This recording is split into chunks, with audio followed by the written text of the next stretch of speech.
The night my career fell apart, my wife laughed and said, "You deserve this." When I asked for support, she demanded I still pay for her trip. I told her I had nothing left. She replied, "Then you're useless to me." That was the moment I stopped calling her my wife. But before I begin, please like and subscribe to the channel. And we'd love to hear which part of the world are you joining us from. Let us know. Now let's dive into today's story. The engine ticked as it cooled. Frank Warren sat behind the wheel of his 10-year-old Honda, staring at the grain silos across the parking lot. The afternoon sun beat down on the metal roofs, making the air shimmer with heat. His phone buzzed in the cup holder. The name on the screen made his stomach drop. Regional manager. Frank answered on the second ring. Warren speaking. There was a pause. Not the comfortable kind. The kind that meant bad news was coming and the person delivering it wished they didn't have to. "Frank, it's David. Got a minute?" "Sure." Frank's voice stayed level. He'd worked in sales long enough to know when someone was about to pull the rug out. "Listen, there's no easy way to say this." David's voice sounded worn down, like he'd already made this call 10 times today. Corporate's shutting down the agricultural division. They're consolidating operations, moving everything to the Chicago office. Frank didn't speak. He watched a sparrow land on the hood of his car, hop twice, then fly away. "Your position's being eliminated. Effective immediately. HR will send the paperwork today. You'll get 2 weeks severance and your accrued vacation time." "Understood," Frank said. His voice came out steady, calm, like he was confirming a delivery time, not the end of his income. "I'm sorry, Frank. I really am. You were solid. This isn't about performance. I appreciate that. If you need a reference down the line, you have my number." "Thanks, David." Frank ended the call and set the phone down gently. He didn't throw it, didn't curse, didn't punch the steering wheel like they do in movies. He just sat there, hands resting on his thighs, breathing in and out through his nose. 10 minutes passed. He wasn't panicking. Panic was useless. He was calculating. His checking account had maybe $3,000. Savings at another $2. The mortgage payment was $2,200 a month. Car insurance, utilities, groceries. Lindsay's spending habits. That last thought made his jaw tighten. The spa memberships.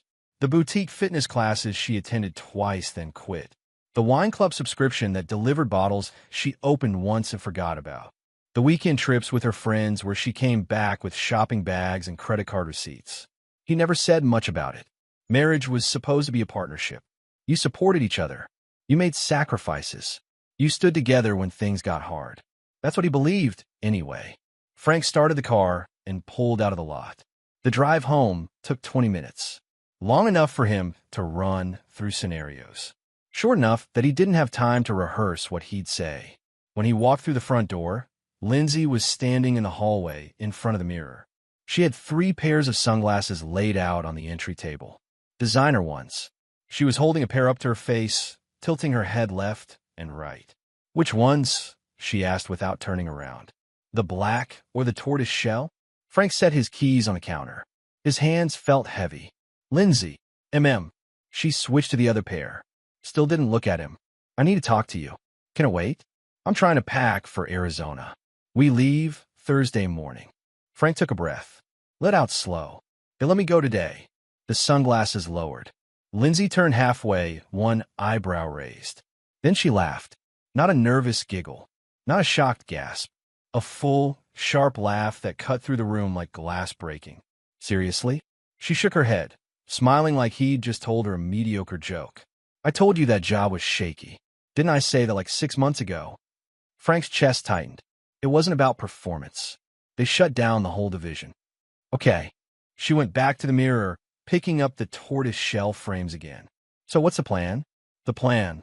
"Yeah, Frank. The plan. You got something lined up, right? A contact?" "Another company. I just found out an hour ago." Lindsay sighed. The kind of sigh someone makes when a waiter forgets their drink order. Annoyed. Inconvenienced. "Well, you need to figure out fast." "I'm not canceling my trip." Frank stared at her reflection in the mirror. She was serious. "Lindsay, I'm going to need some time, and I'm going to need your support." She turned around fully now. Her expression shifted from annoyance to something colder. Harder. My flight is non-refundable. $460. You're still covering it. Frank felt something crack inside him. Something he didn't know was holding him together. I can't, he said quietly. I don't have anything left. I need to hold on to what I've got until I find something else.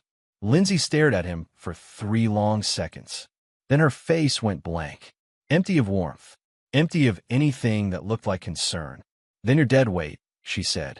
Each word came out clean and final, like a door closing. I didn't marry a liability, Frank. The silence between them stretched out.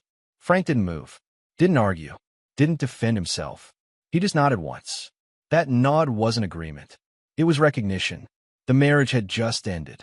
Right there in the hallway with designer sunglasses scattered on the table and afternoon light coming through the blinds. Even if the paperwork came later. Lindsay grabbed her phone and walked past him toward the bedroom. I'm going out. Don't wait up. The front door closed 20 minutes later. Frank stood in the same spot for a full minute after the sound of her car faded down the street. Then he moved. He walked into the home office and sat down at the desk. The computer hummed to life. He opened the browser and pulled up their joint bank account. Then the credit card statements. Then the folder in his email marked finances. For the next 4 hours, Frank didn't move except to click and scroll and open new tabs. He noticed things he'd ignored before, things he'd explained away or chosen not to see, charges that didn't match Lindsay's income. She worked part-time at a wellness center, pulling maybe $1,500 a month, but she was spending 3 times that, regularly.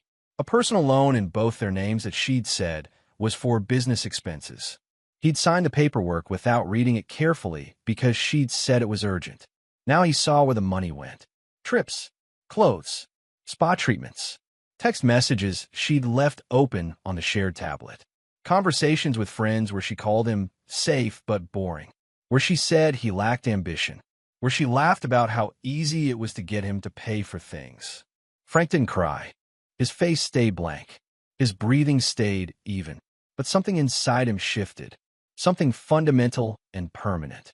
He created a new folder on the desktop, named it Records, started organizing everything into subfolders. Screenshots, PDF downloads, copies of statements.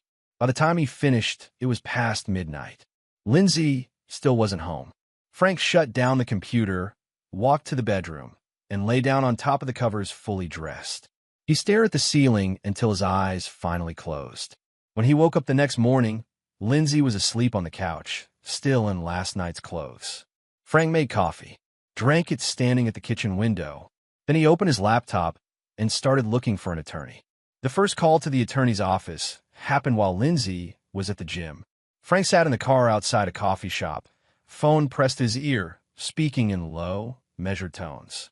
The paralegal who answered took his information, scheduled a consultation for the following Tuesday, asked if there were any immediate safety concerns. No, Frank said. Nothing like that. Any children? No. Shared property? The house. Cars. Bank accounts. Bring all financial records you have access to. Statements, tax returns, loan documents. Everything. Frank already had them organized. He'd spent the weekend transferring files to a thumb drive, making copies, printing the most important pages. He thanked the paralegal and ended the call just as Lindsay's car pulled into the driveway at home. The next morning, Frank called the bank. I need to freeze joint account access temporarily, he said to the representative. I'm filing for divorce. I want to make sure nothing gets moved until the legal process is in place. The rep walked him through the process. It took 15 minutes. By the end of it, Lindsay's debit card was deactivated. The credit cards linked to the joint account were frozen. Frank knew what was coming. He set his phone on the counter and waited. It took 6 hours. Lindsay called while he was heating up leftover pasta for lunch. The phone vibrated so hard it nearly fell off the counter. He answered, didn't say hello, just waited. What did you do? Her voice came through sharp and high. Angry. I secured the accounts. You what? I froze joint access. You can't pull money until the divorce is settled. There was a pause. Then the screaming started. You can't do that. That's abuse, Frank. Financial abuse. I can't buy groceries. I can't get gas. You're controlling me. Frank hit the speaker button and set the phone down. He pulled his own phone out of his pocket and started recording. I'm recording this conversation, he said calmly. Just so you know. Lindsay didn't stop, didn't even slow down. I don't care. You think recording me makes this okay? You're trapping me. I can't access my own money. It's not your money, Frank said. His voice stayed flat. It's our money, and I'm protecting it until a judge decides what's fair. Fair? You lost your job, and now you're punishing me for it. I'm not punishing anyone. I'm following legal advice. Legal advice? You hired a lawyer? Are you serious right now? Yes. The line went quiet. Frank could hear her breathing, fast and uneven. You're really doing this, she said. Her voice had changed. Lower now, almost confused. Yes. Fine. Fine. You want to play it this way? We'll see how that works out for you. She hung up. Frank stopped the recording, saved it with a date and timestamp, uploaded it to the cloud, added it to the records folder. Then he went back to eating his pasta. By the next day, Lindsay's approach had shifted. She called in the afternoon. This time, her voice was different. Softer. Shaking. Frank. She sounded like she'd been crying. I'm scared. I don't know what's happening. Frank didn't respond. Just listened. I supported you for years, she said. Her voice broke on the word years. I stood by you when things were hard. And now you're punishing me because you lost your job. That's not fair. That's not who you are. You call me dead weight, Frank said. You told me you didn't marry a liability. I was upset. I didn't mean it. You meant it. Frank, please. I'm not the bad guy here. You're making me out to be some kind of monster. I'm not making you out to be anything. I'm protecting myself. From what? From me? I'm your wife. Not for much longer. The crying got louder, more dramatic. Frank could picture her face, the way she scrunched up her nose when she wanted to look vulnerable. He'd seen it before, when she wanted something, when she needed him to give in. I feel abandoned, Lindsay said through the sobs. I feel like you're attacking me when I'm already down. You're not down, Frank said. You're angry that you can't spend money that isn't yours anymore. It is mine. We're married. For now. He hung up. Lindsay called back 3 times. Frank didn't answer. He turned his phone on silent and went for a walk around the neighborhood. When he got back an hour later, there were 2 voicemails and 7 texts. He deleted them without listening or reading. The consultation with the attorney happened on a Tuesday morning. Frank brought the thumb drive, a folder of printed documents, and a timeline he'd written out by hand. The attorney's name was Robert Kim. Mid-50s. Calm demeanor. He listened to Frank's summary without interrupting. She contested the account freeze? Kim asked. Not formally. Just yelled about it. Did she threaten you? No. Just said I was abusing her. Controlling her. Kim made a note. Common tactic. Anything physical? Any actual abuse? No. Good. Keep it that way. Don't engage emotionally. Don't respond debating. Everything goes through me from now on. Frank nodded. I'm going to file this week, Kim said. We'll request temporary orders. No spousal support. Debt assigned to the party who incurred it. And we'll ask for full financial disclosure on her end. What are the chances? Kim leaned back in his chair. Based on what you've shown me? Good. She spent money she didn't earn. Took loans without contributing income. You have documentation. That matters. Frank felt something loosen in his chest. Not relief. Just confirmation that he wasn't crazy. One more thing, Kim said. She's going to escalate. When people lose control, they get loud. They make accusations. They try to turn people against you. Don't react. Don't defend yourself publicly. Let the facts speak. Understood. Frank left the office with a retainer agreement and a court date 3 weeks out. The petition for dissolution of marriage was filed that Friday. Lindsay got served the following Monday. She called Frank 30 seconds after the process server left. You filed? Yes. Without even talking to me? We talked. You call me dead weight. That was the conversation. I can't believe you're doing this. Believe it. She hung up again. The first hearing happened in a courthouse 20 minutes from their house. Frank arrived early, wore a button-down shirt and khakis, sat in the hallway with Kim and waited. Lindsay showed up 10 minutes late. She was wearing a dress Frank had never seen before, something soft and gray. She'd pulled her hair back. No makeup except for what looked like smudged mascara, like she'd been crying in the car. She looked at Frank once as she walked past. Her eyes were red. Her lip trembled. Frank looked away. Inside the courtroom, the judge called their case. Both attorneys stood. Kim went first. Your Honor, my client is requesting temporary orders. We're asking that spousal support be denied based on the respondent's financial behavior during the marriage. We have evidence of excessive spending, undisclosed debt, and misrepresentation of income. Lindsay's attorney stood, an older woman with reading glasses on a chain. Your Honor, my client has been emotionally and financially abandoned. She contributed to this marriage in non-monetary ways. She supported my client through his career. She deserves protection during this process. The judge looked at Lindsay. Mrs. Warren, do you have anything to add? Lindsay stood slowly. Her voice came out soft, shaking. I just feel so blindsided, she said. I thought we were a team. I thought he loved me. And now he's treating me like an enemy. I don't understand what I did wrong. She paused, wiped her eyes with the back of her hand. I've been supporting him emotionally for years. And now that he lost his job, he's taking it out on me. I'm scared. I don't have anywhere to go. I don't have money for groceries. I feel abandoned. Frank watched her. Her shoulders shook. Her breathing hitched. It was a performance. A good one, but it was still a performance. Kim stood again. Your Honor, may I submit evidence? The judge nodded. Kim walked forward and handed a folder to the clerk. The clerk passed it to the judge.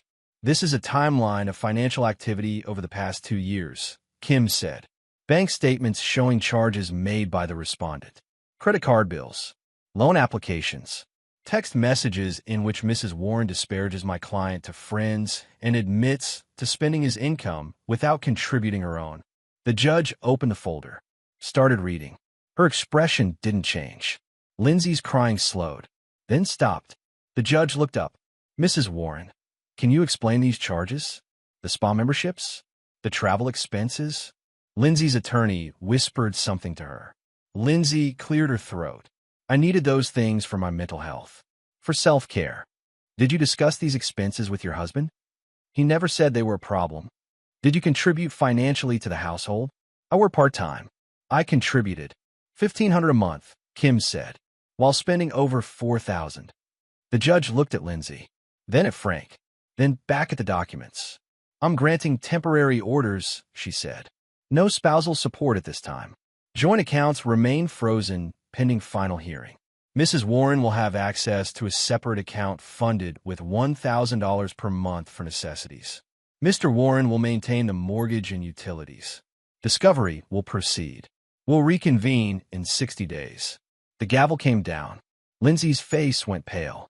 Her attorney leaned over and whispered something else. Lindsay shook her head, started to stand, then sat back down. Frank didn't react, didn't smile, didn't look at her. He followed Kim out of the courtroom and into the hallway. That went well, Kim said. She'll appeal. Let her. The evidence is solid. Frank nodded. What's next? We wait. She'll either accept reality or dig herself deeper. Either way, you're in a good position. They shook hands. Frank walked to his car and sat behind the wheel for a full minute before starting the engine. His phone buzzed. A text from a number he didn't recognize. This isn't over. Frank deleted it, blocked the number, drove home.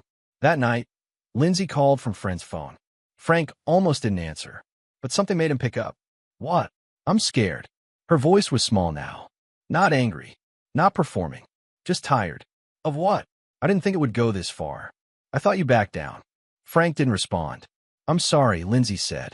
For what I said. For all of it. Frank sat on the edge of the bed, stared at the wall. You're not sorry, he said. You're scared because you lost control. That's not true. It is. Silence. Then, please don't do this. Frank closed his eyes. It's already done. He hung up. Lindsay didn't call back. The weeks between the temporary hearing and the final trial moved slowly. Frank picked up freelance work through a former colleague. Consulting gigs. Nothing permanent, but enough to keep the mortgage paid and the lights on. He worked from the home office, the same room where he'd first uncovered the financial mess Lindsay had created.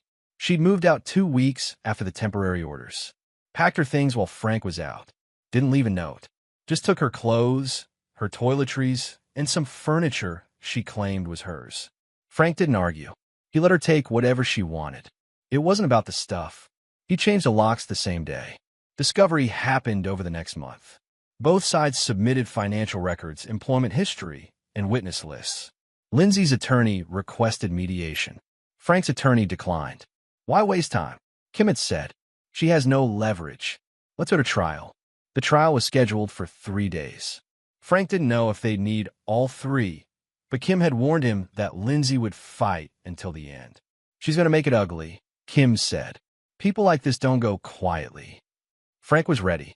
The trial started on a Wednesday morning. The courtroom was smaller than Frank expected.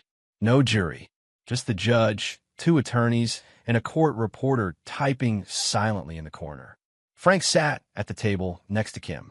Across the aisle, Lindsay sat with her attorney.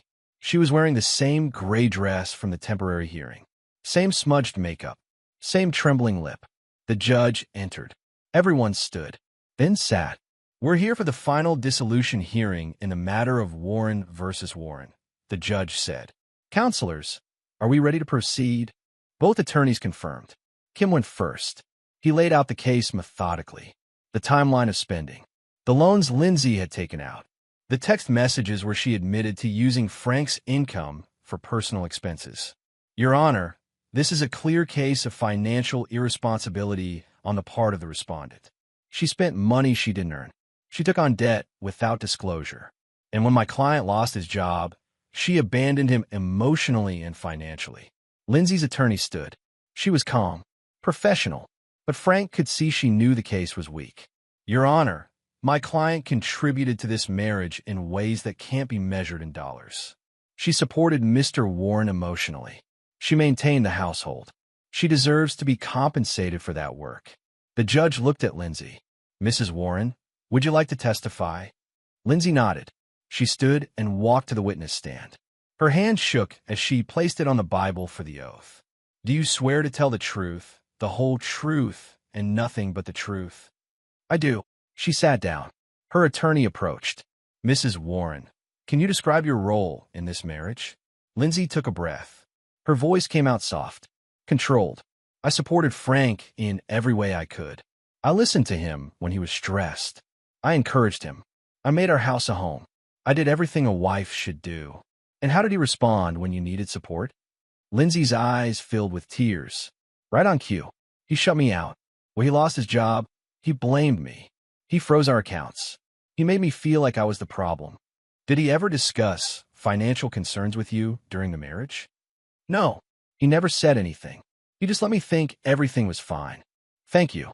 Her attorney sat down. Kim stood. He walked to the witness stand slowly. Mrs. Warren, you said you supported your husband emotionally. Can you explain this text message? He held up a printed screenshot. The one where you told your friend that Frank was safe but boring and lacked ambition? Lindsay's face flushed. That was private. But you said it. I was venting. You also said, and I quote, it's easy to get him to pay for things. Can you explain what you meant by that? Lindsay looked at her attorney. No help came. I don't remember saying that. It's in the evidence. Submitted under oath. Kim paused. Mrs. Warren, how much did you spend per month during the marriage? I don't know exactly. Let me help you. According to bank records, you averaged $4,200 per month. Is that accurate? I guess. And how much did you earn per month? It varied. On average, maybe $1,500. So you spent nearly 3 times what you earned. Lindsay didn't respond. Did you ever contribute to the mortgage? That was Frank's responsibility. Did you ever contribute to utilities? Groceries? I bought groceries sometimes. Sometimes. Kim walked back to the table, picked up another document. Mrs. Warren, did you take out a personal loan for $9,000 in both your name and your husband's name? Yes. Did you tell him what the loan was for? Business expenses. What business? Lindsay hesitated. I was going to start a wellness consulting business. Did you start it? No. Where did the $9,000 go? No answer. Mrs. Warren, I'll ask again. Where did the money go? I don't remember every detail. Kim placed a highlighted bank statement in front of her.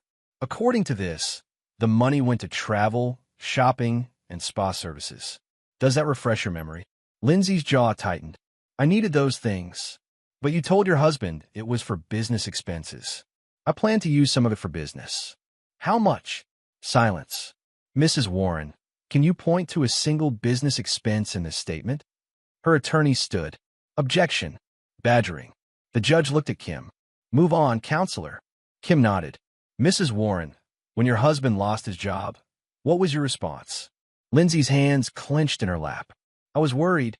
Worried about what? About our future. Did you offer to help financially? I was already working. $1,500 a month. While spending $4,000. Did you offer to cut back on your spending? He never asked me to. Did you offer? No response. On the day your husband told you he'd lost his job, what did you say to him? Lindsay looked down. I don't remember exactly. Let me help. You said, then you're dead weight. I didn't marry a liability. Do you remember that? Her face went red. I was upset.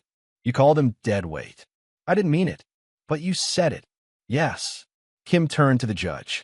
No further questions. Lindsay stood and walked back to her table. She didn't look at Frank. The judge called a brief recess. Frank stepped outside into the hallway, drank water from the fountain. Kim stood next to him, reviewing notes. She's done, Kim said quietly. The judge sees it. Frank nodded. He didn't feel victorious, just tired. When they reconvened, the judge called Frank to the stand. He swore in, sat down, kept his hands still on the armrests. Kim approached. Mr. Warren, can you describe your financial situation before the marriage? Stable. I had savings. No debt except my car loan. And after, savings depleted. Credit card debt. A personal loan I didn't know the details of. Did you confront your wife about the spending? No. I thought marriage meant supporting each other. I didn't want to create conflict. What changed? Frank took a breath. When I lost my job, she laughed. She called me deadweight. She told me to cover her trip to Arizona, even though I had no income. That's when I realized I wasn't in a partnership. I was funding someone else's lifestyle. What did you do? I looked at the records. I organized everything. I realized how bad it was. Did you try to talk to her? There was nothing to say. She'd made her position clear. Kim nodded. Thank you. Lindsay's attorney stood for cross-examination. Mr. Warren, you never discussed finances with your wife during the marriage. Correct. Correct. So she had no reason to believe her spending was a problem. She knew what she earned. She knew what she spent. She didn't need me to explain math. Did you ever tell her to stop? No. Then how is she supposed to know you disapproved? Frank looked at the attorney, then at Lindsay, then back. Because spending 3 times your income isn't normal. And calling your husband deadweight when he loses his job isn't love. The attorney frowned. No further questions. Frank stepped down, sat next to Kim. The rest of the trial moved quickly. Both attorneys gave closing arguments. Kim summarized the evidence. Lindsay's attorney tried to frame her as a victim of poor communication. The judge listened, made notes, then leaned back in her chair. I've reviewed all the evidence, she said, and I've heard the testimony. This is a straightforward case. Mrs. Warren spent money she did not earn. She incurred debt without disclosure. She showed financial irresponsibility and, when confronted with her husband's job loss, responded with cruelty rather than support. Lindsay's attorney started to stand. The judge held up a hand. I'm not finished. Mrs. Warren has presented herself as a victim, but the evidence does not support that narrative. She contributed minimally to the household income. She took out loans under false pretenses. She mocked her husband to friends and family. And when he sought to protect himself legally, she accused him of abuse. The judge looked directly at Lindsay. That is not abuse, Mrs. Warren. That is accountability. Lindsay's face went pale. I'm ruling as follows. The judge continued. The marriage is dissolved. No spousal support will be awarded. Mrs. Warren will be responsible for the personal loan she took out, as well as any credit card debt incurred solely by her. Mr. Warren will retain full ownership of the marital home and all joint assets. Mrs. Warren will have 30 days to remove any remaining personal property from the residence. The gavel came down. It was over. Lindsay sat frozen at the table. Her attorney leaned over, whispered something.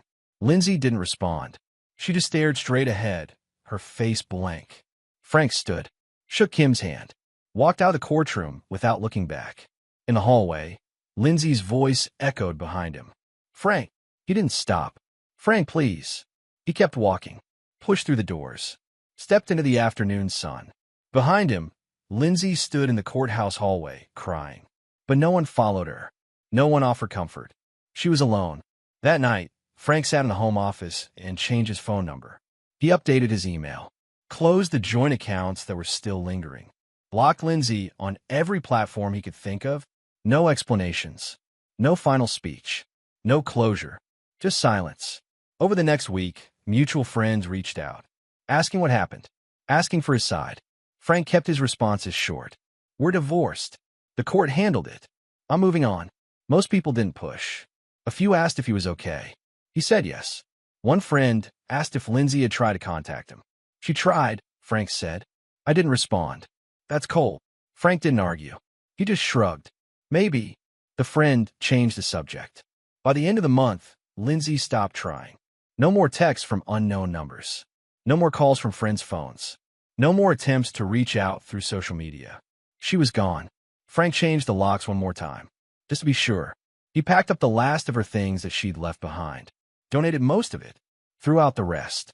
Then he rearranged the furniture, painted the bedroom, made the space his own. It wasn't about revenge.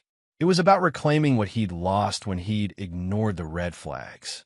His dignity, his peace, his future. A year later, Frank was living in a small rental house near the river. One bedroom, a tiny kitchen, a porch that overlooked the water. It wasn't much, but it was his. He worked contract jobs, chose his own hours, took projects that interested him, made enough to cover rent and groceries, and still put a little away each month. He slept through the night, woke up without dread, spent weekends hiking or reading or sitting on the porch with coffee. No drama, no chaos, no one mocking him or calling him dead weight. He heard through a mutual acquaintance that Lindsay had moved back in with her sister, that the wellness business she'd talked about never happened, that her credit was ruined and no one would lend to her anymore. He also heard that people had started asking questions about the loans, about the spending, about the things she'd said during the trial. Her reputation had cracked. People who'd believed her version of events were reconsidering. Some had apologized to Frank. He'd accepted without making a big deal of it. He didn't celebrate her downfall, didn't gloat, didn't tell people, "I told you so." He just moved forward, because the loudest karma wasn't public humiliation or financial ruin.